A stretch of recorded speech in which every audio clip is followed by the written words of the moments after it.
एक बार एक गांव में एक साधु रहता था जो भगवान पर बहुत विश्वास रखता था। एक बार वह साधु पेड़ के नीचे बैठा था और भगवान को याद कर रहा था। तभी अचानक वहां बाढ़ आ गई, चारों तरफ पानी ही पानी हो गया। सब लोग अपने आप को बचाने के लिए ऊपर पहाड़ की तरफ भागने लगे। उनमें से एक आदमी देखा कि इस हालत में भी साधु जी भगवान की तपस्या कर रहे हैं। वह सोचा कि ये अपने आप को बचाने के लिए कहीं जा क्यों नहीं रहे हैं। उसने साधु से बोला, अरे आप कहीं जा क्यों नहीं रहे हो, आप भी मेरे साथ ऊपर पहाड़ की तरफ चलो, नहीं तो डूब जाओगे। साधु बोले, अरे हमें क्या होगा, मैं भगवान की इतनी तपस्या करता हूँ, मुझे कुछ नहीं हो सकता, मुझे भगवान अपने आप बचाएगा। धीरे धीरे पानी साधु के कमर तक आ गया। अब लोग वहां से नाव लेकर निकलने लगे तो उनमें से एक ने साधु से कहा, अरे पानी आपके कमर तक आ गया है, आप हमारे साथ चलो। तो साधु ने कहा कि नहीं नहीं, भगवान मुझे अपने आप बचाएगा, और वह नाव वाला भी वहां से निकल गया।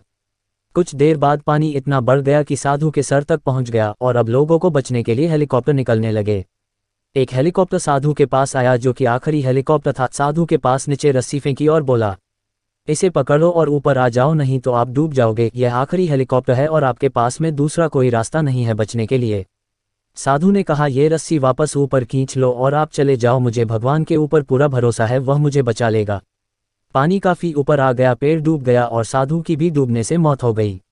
मरने के बाद साधु भगवान के पास गया और बोला, हे भगवान, मैंने पूरी जिंदगी आपकी तपस्या की, मैंने सारा जीवन आपकी आराधना करने में लगा दिया, इतने भरोसे के साथ इंतजार किया कि तुम मुझे बचाने आओगे, लेकिन वहां मेरी डूबकर मौत हो गई और तुम नहीं आए, ऐसा क्यों?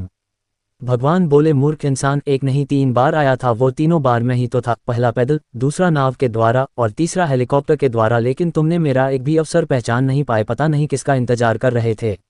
इस तरह से जिंदगी में हमें ऊपर वाला बहुत से मौके देता रहता है, लेकिन हम सब उस मौके को ठुकरा कर पता नहीं किस चीज़ का इंतजार कर रहे होते हैं कि वो होगा तभी मैं करूँगा, और इस बात पर अड़े रहने से एक वक्त के बाद वो मौका हाथ से निकल जाता है और हम कुछ नहीं कर पाते हैं।